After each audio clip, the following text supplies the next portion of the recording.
महंगाई एक ऐसा शब्द है जो हर घर की टेंशन बन चुका है। कभी सब्जी महंगी, कभी पेट्रोल महंगा, कभी दूध महंगा तो कभी गैस महंगा। लेकिन असली सवाल यह है कि महंगाई कैसे बढ़ती है और क्यों हर साल चीजें महंगी होती जाती हैं। सबसे आसान भाषा में समझो, अगर किसी चीज की डिमांड ज्यादा और सप्लाई कम हो तो उसका दाम अपने आप ही बढ़ जाता है। जैसे किसी शहर में टमाटर कम आ रहे हैं और लोग उसी टमाटर को खरीदना चाहते हैं तो दुकानदार उस टमाटर का प्राइस बढ़ा देगा।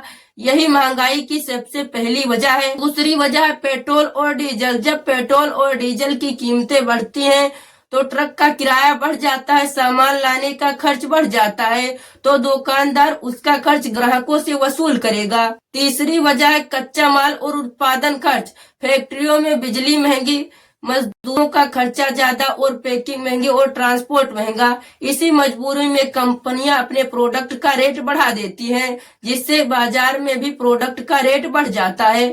चौथी वजह है सरकारी टैक्स। जब किसी सामान पर ज्यादा टैक्स, जैसे मोबाइल, गाड़ी और अन्य जरूरी सामान जिन पर टैक्स ज्यादा होता है, जब टैक्स ज्यादा बढ़ जाता है तो प्राइस अपने आप ही बढ़ जाता है।